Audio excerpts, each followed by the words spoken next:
આજે નાગપંચમી સમગ્ર ગુજરાતમાં એકમાત્ર વડગામના શહેરમાં 1.25 લાખ નાગવાળા મંદિરમાં હજારો ભક્તોએ દર્શન કર્યા.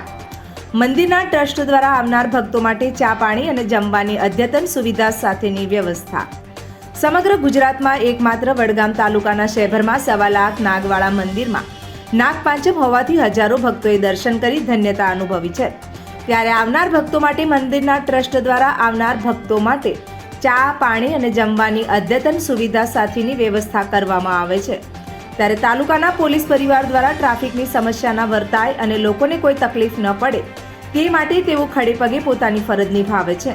આજે બુધવાર અને શ્રાવણ વદ પાંચમ એટલે નાગપંચમી કહેવાય છે. ત્યારે સમગ્ર ગુજરાત એકમાત્ર એવું મંદિર છે જે ફક્ત 1.25 લાખ નાગની કોતરણીવાળું છે, જે બનાસકાંઠા જિલ્લાના વડગામ તાલુકાના શેભર વાસણામાં શેભર ગોગ મહારાજનું મંદિર છે, જે ફક્ત 1.25 લાખ નાગ કરતાં વધુ નાગની કોતરણી વાળું છે.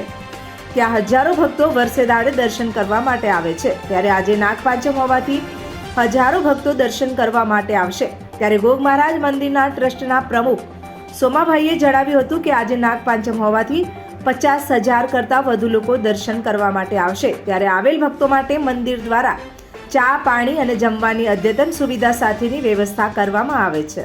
હજારો ભક્તો ગોગ મહારાજના દર્શન કરી પ્રસાદી લઈ ધન્યતા અનુભવે છે.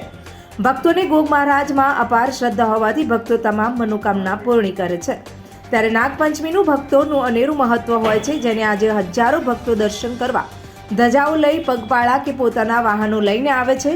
તેમની મનોકામના પૂર્ણ થાય છે. ત્યારે ત્યાં ગોગ મહારાજના મંદિરના ઉપરના ભાગે પારદ એટલે કે પારુનું નાગેશ્વર મહાદેવનું મંદિર ફક્ત ઉત્તર ગુજરાતમાં આ એક જ છે, જેને લઈને હજારો ભક્તો શ્રાવણ મહિનાના દર્શન કરવા આવે છે.